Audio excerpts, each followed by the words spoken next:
Kasus ini menyangkut pada pertanyaan apakah suatu pengadilan pidana dapat dianggap adil dalam pengertian pasal 6 konvensi jika hal itu mengarah pada suatu keyakinan berdasarkan suatu tingkat yang menentukan pada kesaksian kaki tangan. Pada bulan Desember tahun 2009, polisi menerima petunjuk mengenai rencana pembunuhan yang direncanakan terhadap seorang eksekutif saluran televisi swasta. Seorang informan mengatakan bahwa pembunuhan akan dilakukan oleh dua orang dan salah satunya adalah FH yang telah diketahui polisi. Kemudian, polisi memberitahu AH yang merupakan CEO dari saluran televisi swasta tersebut. Tetapi, AH merasa tidak ada alasan yang kuat untuk merasa khawatir. Selanjutnya, pada tanggal 11 Januari tahun 2010, AH ditembak mati di dekat rumahnya saat hendak meninggalkan mobilnya setelah seharian berada di kantor. Kemudian, pada malam yang sama polisi menerima informasi yang lain yang menunjukkan bahwa tembakan tersebut dilakukan oleh FH. Pada tanggal 12 Januari 2010, polisi dua kali memeriksa FH terkait pembunuhan tersebut. Namun, dia menyangkal keterlibatan apapun dan mengklaim bahwa dia berada di tempat lain pada saat itu. Dikarenakan banyak bukti yang dikumpulkan mengarah ke FH, akhirnya pada tanggal 14 Januari 2010 polisi menangkapnya dan menahannya di kantor polisi Perachorio. Pada tanggal 15 Januari 2010, polisi menerima informasi tentang kemungkinan keterlibatan pemohon pertama dalam pembunuhan tersebut. Pada hari yang sama, pelamar pertama melakukan penerbangan ke Moldova dan surat perintah penangkapan dikeluarkan untuknya. Pada tanggal 17 Januari 2010 pukul 17.00, dua orang penyidik memeriksa FH sebagai tersangka. Selama pemeriksaan, penyidik mengamati bahwa FH menyesal terjebak dalam situasi yang dapat mempengaruhi keluarganya dan dirinya sendiri. Kemudian, penyidik menawarkan untuk melindunginya sebagai saksi. Namun, FH ragu terhadap tawaran itu karena dia tidak mempercayai penyidik. Penyidik melaporkan hal tersebut kepada atasannya dan menyarankan agar diadakan pertemuan antara FH dengan Jaksa Agung sekitar jam 11 malam. Namun, setelah dilakukan pertemuan itu, FH pun masih ragu untuk bersaksi. Pada tanggal 18 Januari 2010, penyidik mengamankan barang bukti yang membantah alibi FH. Pada tanggal 21 Januari 2010, FH mengatakan kepada penyidik bahwa dia tidak dapat lagi menahan rasa sakit hati yang dialami dan akan bersaksi. FH menjabarkan pengakuannya kepada dua penyidik bahwa pembunuhan itu didalangi oleh pemohon kedua dan ketiga, ditengahi oleh AG dan dilakukan oleh pemohon pertama dan dirinya sendiri. Pelamar pertama yang menembak AH dan FH yang mengendari motor untuk melakukan pelarian. Pada tanggal 28 Januari 2010, FH ditempatkan dalam program perlindungan saksi. Pada tanggal 15 Februari 2010, Jaksa Agung memutuskan tidak menuntutnya. Pada tanggal 19 Februari 2010, otoritas penuntut umum mengajukan kasus terhadap 3 tersangka yang berhasil ditangkap, yaitu pemohon kedua dan ketiga. Dan jaksa penuntut umum kasus terhadap permohon pertama ditangguhkan sambil menunggu ekstradisinya dari Moldova. Pada tanggal 14 Juni 2010, pemohon pertama ditangkap di Moldova. Pada tanggal 18 Agustus 2010, dia diekstradisi ke Siprus dan ditahan. Pada tanggal 25 Agustus 2010, sebuah kasus baru diajukan terhadap keempat tersangka dan dirujuk ke pengadilan Nicosia Sais. Pada tanggal 25 Oktober 2010, keempat terdakwa lainnya diadili di hadapan pengadilan Nicosia Sais yang beranggotakan 3 orang. Para terdakwa mengaku tidak bersalah dan menuduh bahwa FH dan polisi telah memalsukan kesaksiannya untuk melibatkan mereka dalam kejahatan tersebut. Mereka menegaskan bahwa FH adalah penembaknya, bukan pengemudi yang melarikan diri. Pada tanggal 9 November 2010, persidangan dimulai. FH diperiksa silang oleh semua pembela pada 21 sidang dengan total durasi hampir 1 bulan. Sidang sempat ditunda selama 41 hari karena salah satu hakim sedang dalam misi diplomatik di luar negeri dan ketidakhadiran penasihat hukum. Pada tanggal 13 Mei 2012, pengadilan menutup tahap persidangan. Pada tanggal 13 Juni 2013, Pengadilan Nicosia Sais menjatuhkan putusan yang memutuskan para terdakwa bersalah atas pembunuhan dan menjatuhkan hukuman penjara seumur hidup. Masalah hukum yang terjadi dalam kasus ini, ketiga terdakwa merasa tidak adil untuk mereka karena ketiga terdakwa menuduh bahwa Eva dan polisi telah memalsukan kesaksiannya untuk melibatkan mereka dalam kejahatan tersebut. Ketiga terdakwa juga menegaskan bahwa FH adalah penembaknya, bukan pengemudi yang melarikan diri. Lalu FH berusaha untuk mengalihkan kesalahan kepada ketiga terdakwa agar FH bisa lepas dari tuntutan dan mendapatkan perlindungan sebagai saksi. Ketiga, terdakwa juga menduga bahwa FH juga berusaha untuk membebaskan kedua temannya dan pacarnya yang juga terlibat dalam pembunuhan tersebut. Jadi, ketiga terdakwa merasa bahwa hukuman yang dijatuhkan tidak adil bagi mereka.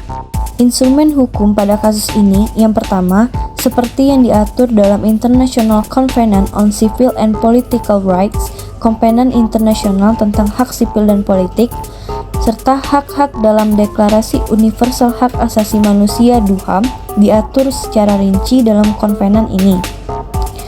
Kedua, hak hidup. Dalam kasus ini, para pelaku dan korban sama-sama memiliki hak untuk hidup.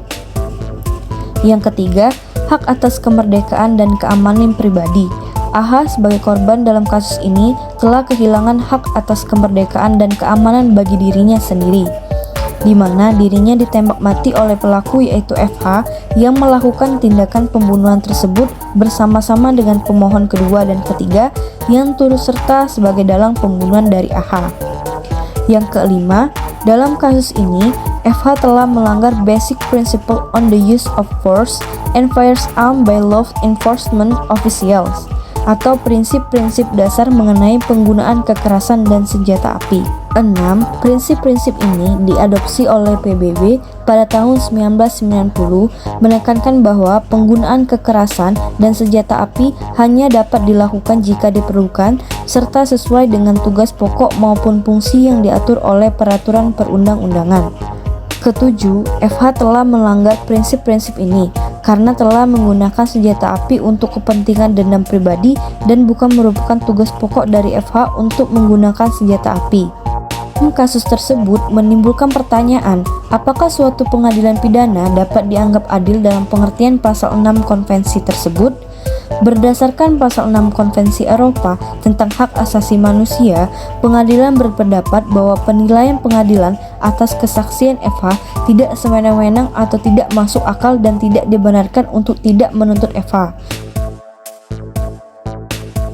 Kasus tersebut menimbulkan pertanyaan apakah suatu pengadilan pidana dapat dianggap adil dalam pengertian pasal 6 konvensi tersebut. Berdasarkan pasal 6 Konvensi Eropa tentang Hak Asasi Manusia, pengadilan berpendapat bahwa penilaian pengadilan atas kesaksian FH tidak sewenang-wenang atau tidak masuk akal dan tidak dibenarkan untuk tidak menuntut FH karena kesaksian semacam itu pada dasarnya terbuka untuk dimanipulasi dan dapat diberikan semata-mata untuk memperoleh keuntungan-keuntungan itu atau untuk balas dendam pribadi. Lalu pertanyaan yang kedua, apakah hukum yang dijatuhkan oleh pengadilan tersebut atau hukuman seumur hidup kepada terdakwa sudah tepat? Dalam pasal 6 Konvensi Eropa tentang Hak Asasi Manusia tidak mengatur secara spesifik tentang bagaimana barang bukti harus dinilai. Konvensi tidak melarang bagi pengadilan domestik mengandalkan kesaksian untuk memberatkan yang diberikan oleh kaki tangan. Tidak adanya kesepakatan antara FH dan pihak kejaksaan karena FH bersaksi atas penyesalannya sendiri tanpa dijanjikan imbalan apapun. Kesepakatan yang dituduhkan oleh pemohon terhadap FH dan kejaksaan tidak dapat dibuktikan. Dalam persidangan, pemohon dapat memeriksa sekendak hati terhadap FH, kepolisian, serta jaksa agung. Pemohon sudah mengetahui bahwa FH diberikan perlindungan oleh pengadilan. Bukti yang dipertimbangkan oleh Mahkamah Agung bukan hanya berasal dari kesaksian FH, tetapi Mahkamah Agung telah mempelajari dan mempertimbangkan bukti lainnya yaitu bukti material dan bukti motif para pemohon.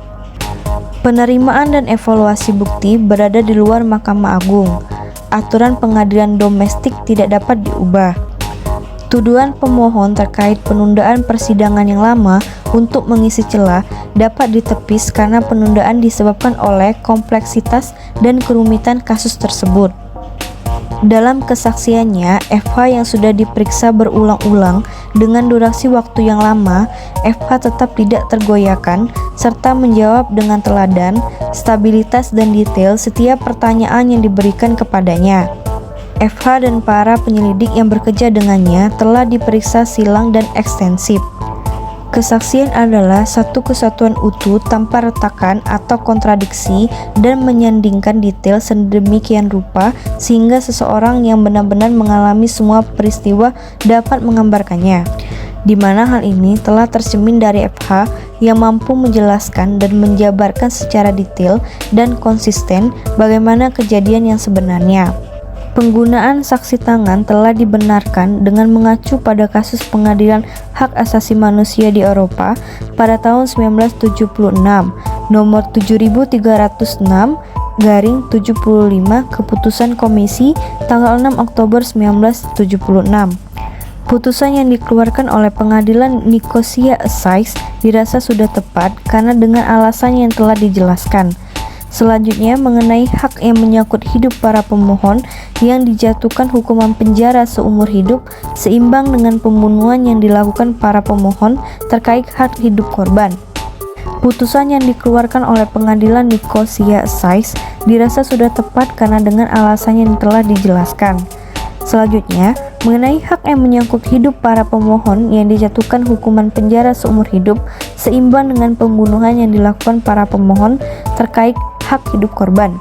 Berdasarkan fakta-fakta perkara yang terjadi sebagaimana yang telah disampaikan oleh para pihak mengenai apakah suatu pengadilan pidana dianggap adil dalam pengertian pasal 6 Konvensi tentang Hak Asasi Manusia, jika hal itu mengarah pada suatu keyakinan berdasarkan suatu tingkat yang menentukan pada kesaksian kaki tangan, yaitu dapat disimpulkan bahwa para pemohon mengeluhkan bahwa persidangan mereka tidak adil, di mana kesaksian-kesaksian semacam itu pada dasarnya terbuka untuk dimanipulasi dan balas dendam. Selain itu, hanya mengandalkan kesaksian terdakwa yang dibebaskan dari tuntutan. Selain itu, dalam persidangan, kesaksian FH dinilai dapat dipercaya oleh pengadilan Nicosia Assize.